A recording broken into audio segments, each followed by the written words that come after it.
കൂട്ടുകാർക്ക് നല്ലൊരു രാത്രി ആശംസിച്ചുകൊണ്ട് മാമ്പഴത്തിന്റെ പുതിയ വീഡിയോയിലേക്ക് സ്വാഗതം. നമുക്ക് നേരെ കിരണിന്റെയും കല്യാണിന്റെയും നാളത്തെ നല്ലൊരു പ്രമോ വിശേഷം കണ്ടാലോ. അങ്ങനെ ഇന്നത്തെ വിശേഷത്തിൽ നമ്മൾ കണ്ടത് കാർത്തികയുടെ അരിയിലേക്ക് ഭാനുമതി അമ്മയും അതോടൊപ്പം തന്നെ പ്രകാശനും കൂടെ വരുവാണ്.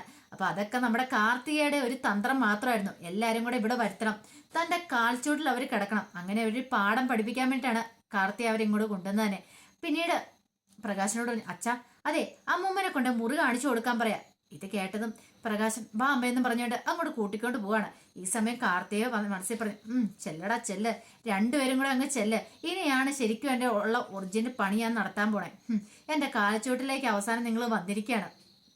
ഈ ഒരു നിമിഷത്തിന് വേണ്ടി ഞാൻ കാത്തിരുന്നേ. എൻ്റെ അമ്മ വർഷങ്ങളായിട്ട് കാത്തിരിക്കുന്ന അറിയാവോ. 2 ദിവസത്തിനുള്ളിൽ നീയൊക്കെ ആ സത്യം അറിയാൻ പോവാ, എൻ്റെ അമ്മ ആരാന്നുള്ള സത്യം. നീയൊക്കെ തകർന്ന തരിപ്പണായി പോകാൻ പോവുകടാ.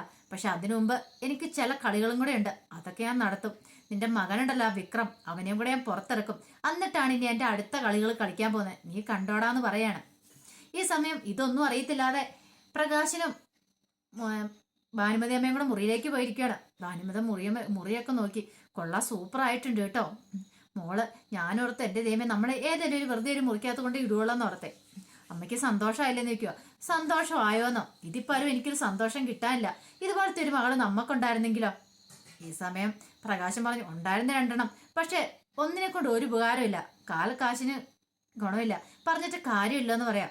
അമ്മ കണ്ടോമേ, അധികം വൈകാതെ തന്നെ ഞാൻ കല്യാണി ഉണ്ടല്ലോ, കല്യാണിയും കിരണേക്കാളും കൂടുതൽ ഉയരത്തിൽ എൻ്റെ മകനെ കൊണ്ടുവരും. എൻ്റെ ആഗ്രഹം രാജകുമാരനെ പോലെ വളർത്തണം എന്നായിരുന്നു എൻ്റെ ആഗ്രഹം. അത് ഞാൻ സാധിക്കാൻ പോവാ ഉറപ്പായിട്ട്. അത് കാർത്തികയിലൂടെ കൂടെ ആയിരിക്കും സാധിക്കുന്നത്. കാർത്തികയും വിക്രം തമ്മിലുള്ള വിവാഹം കഴിഞ്ഞാൽ പിന്നെ നമ്മൾ ആരാ? നമ്മൾ കോടീശ്വരന്മാരല്ലമ്മേ, പിന്നെ നമുക്ക് എന്താ നോക്കാനുള്ളത്? ഒന്നും നോക്കാനില്ലെന്ന് പറയാം. അതൊക്കെ ശരി തന്നെ പ്രകാശപ്പനെ, ആ കാര്യങ്ങളൊക്കെ നടക്കുവോന്നോ എല്ലാം കഴിഞ്ഞിട്ട് വേണം ആ കിരണ്ടൻ കല്യാണം മുന്നിൽ ഞെളിഞ്ഞെന്ന് പോയി നിൽക്കാനായിട്ട്. വലിയ കാറിലൊക്കെ പോയി ഇറങ്ങുന്ന ഒരു കാഴ്ച ഞാനവിടെ കാണിച്ചു കൊടുക്കുന്നുണ്ട്.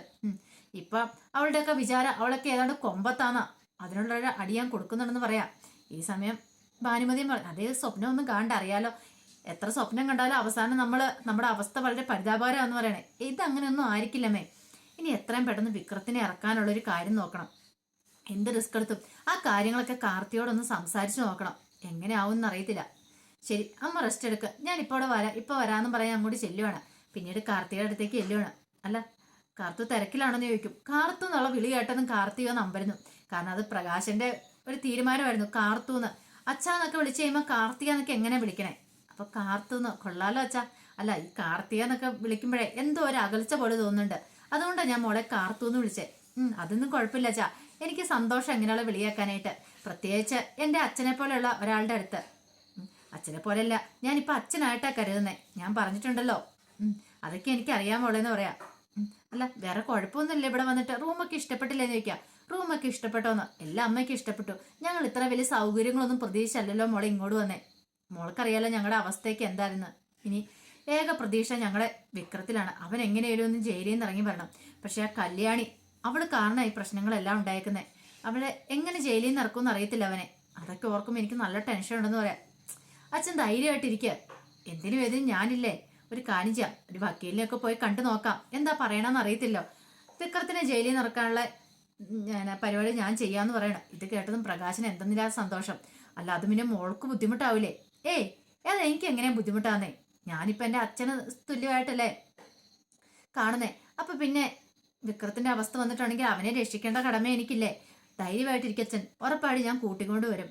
പിന്നെ ആ കല്യാണിനെയൊക്കെ ഞാൻ കാണുന്നുണ്ട്, അവറ്റോട് 2 വർത്താനം പറയണമെന്ന് പറയാം. അത് വേണ്ട, ഞാൻ മുമ്പേ പറഞ്ഞല്ലോ, അത് ഡേഞ്ചർ അവരെ കാണുന്നേ. അവറ്റുകളുണ്ടല്ലോ ചിലപ്പോൾ കണ്ടിട്ടുണ്ടെങ്കിൽ എന്തേലുമൊക്കെ പറയും, മിക്കവാറും നമ്മളെ തമ്മിൽ തെറ്റിക്കാനും ശ്രമിക്കും. അത് മാത്രമല്ല വിക്രം ജയിലിൽ നിന്ന് ഇറങ്ങാനായിട്ട് ഒരിക്കലും അവർ സമ്മതിക്കില്ല എന്ന് പറയാം. എന്നാ ശരി അച്ഛൻ പോയി റെസ്റ്റ് ചെയ്തോ, എനിക്ക് ഇച്ചിരി തിരക്കുണ്ടെന്ന് പറഞ്ഞുകൊണ്ട് അവൾ അങ്ങോട്ട് പോവാണ്. കാർത്തിക അങ്ങോട്ട് പോവാണ്.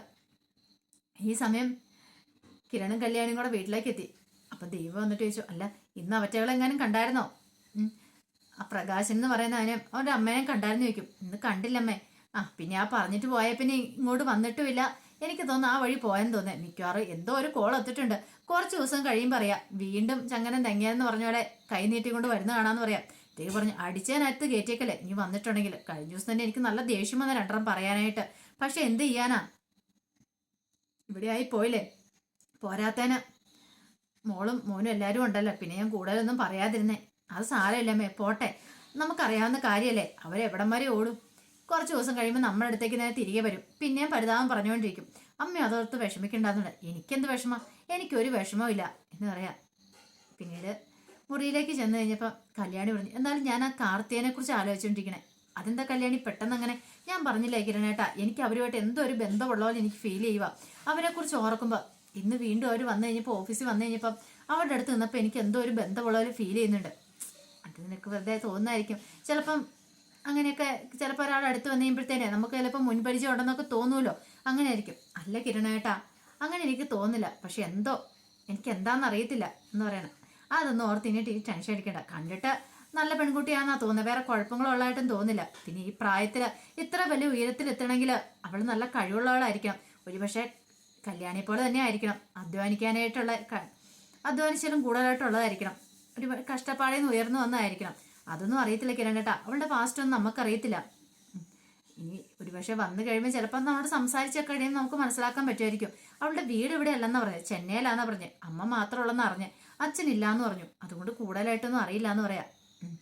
അന്ന് സാരില്ല, നമുക്ക് വർക്ക് എത്രയും പെട്ടെന്ന് തീർത്തു കൊടുക്കണം. പിന്നെ ആ കൺസ്ട്രക്ഷൻ കമ്പനിയല്ല, ആ ബിൽഡിങ്ങിന്റെ കൺസ്ട്രക്ഷൻ, അതും എത്രയും പെട്ടെന്ന് തീർത്തു കൊടുക്കണം. അതും കുറഞ്ഞ ലാഭത്തിൽ തന്നെ അത് നമുക്ക് ചെയ്തു കൊടുക്കാമെന്ന് പറയാം. കാരണം ഇത്രയും വർക്ക്സ് ഒക്കെ നമുക്ക് ചെയ്തു തന്നല്ലേ. പിന്നീട് കാണിക്കുന്നേ അങ്ങനെ മനോഹർ വീട്ടിലേക്ക് വരികയാണ്. അപ്പൊ മനോഹർ വിടുമ്പോൾ സരി ചോദിച്ചു, അല്ല മനുവേട്ടൻ ഇത് എവിടെ പോയതാ? ഈയിടെ എല്ലാം മനുവേട്ടൻ്റെ ഭയങ്കര മീറ്റിംഗ് കാര്യങ്ങളൊക്കെ ആണല്ലോ. എന്ത് പറയാൻ എൻ്റെ മോളു, ഞാനിപ്പോൾ അമേരിക്കയിൽ ഇല്ലാത്തതുകൊണ്ടേ ഓരോ ബിസിനസിന്റെ മീറ്റിങ്ങിൽ അവരെല്ലാം ഇങ്ങോട്ട് ഓരോ കാര്യത്തിനും വിളിച്ചോണ്ടും വന്നുകൊണ്ടൊക്കെ ഇരിക്കുമോ. അപ്പം ഞാൻ വേണ്ടേ അതെല്ലാം ഓടി നടന്ന് ചെയ്യാനായിട്ട്? വേറെ നമ്മൾ സപ്പോർട്ട് ചെയ്യാൻ ആരും ഇല്ലല്ലോ. ഇതാ മനുവേട്ടൻ ഞാൻ പറഞ്ഞേ, നമുക്ക് ഇവിടുത്തെ ബിസിനസ്സൊക്കെ അവസാനിപ്പിച്ച് അങ്ങനെ പോയേക്കാന്ന്.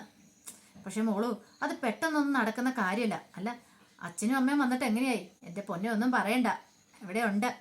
ഇനിയിപ്പോൾ എന്നാണ് അടുത്ത അടിയും പടയും നടക്കണമെന്ന് പറയാൻ പറ്റില്ല. ഒന്ന് സൂക്ഷിക്കാൻ നല്ലതാട്ടോ. മോള് പ്രഗ്നന്റ് ആയിട്ടിരിക്കുന്ന സമയമാണ്. എന്തേലും സംഭവിച്ചു പോയിട്ടുണ്ടെങ്കിൽ നമ്മുടെ കുഞ്ഞ് അതൊക്കെ ഞാൻ നോക്കിയും കണ്ടാ നിൽക്കുന്നേ. അമ്മയ്ക്കും ഭയങ്കര മാറ്റമാണ്, അതാ എനിക്ക് സഹിക്കാൻ പറ്റില്ലാത്ത. എത്രയും പെട്ടെന്ന് അമേരിക്കയ്ക്ക് പോകണമെന്ന് അതാ ഞാൻ പറഞ്ഞത്. മോളൊന്നും സങ്കടപ്പെടാതിരിക്കുക, ഞാൻ ഫ്ലൈറ്റൊക്കെ അന്വേഷിച്ചുകൊണ്ടിരിക്കുന്നുണ്ട്. അപ്പം അവൻ എന്ത് പറഞ്ഞാലും, മനോഹർ എന്ത് പറഞ്ഞാൽ അതെല്ലാം അപ്പാടി വിഴുങ്ങുന്നൊരു സ്വഭാവമാണ് സരുവിന്. അപ്പോൾ സരു ഇതെല്ലാം വിശ്വസിച്ചു. പിന്നീട് മനോഹർ, അല്ലേ എനിക്ക് പുറത്ത് ഒന്നുകൂടെ പോകണമെന്ന് പറയാം. അല്ല ഇനി എന്തിനാ മനുവേട്ടൻ പോണേ? ഇപ്പൊ പുറത്ത് പോയിട്ട് വന്നല്ലേ ഉള്ളെന്ന് ചോദിക്കുകയാണ്. അല്ല എനിക്ക് ഒന്ന് രണ്ട് കാര്യങ്ങളുണ്ടെന്ന് പറയാം.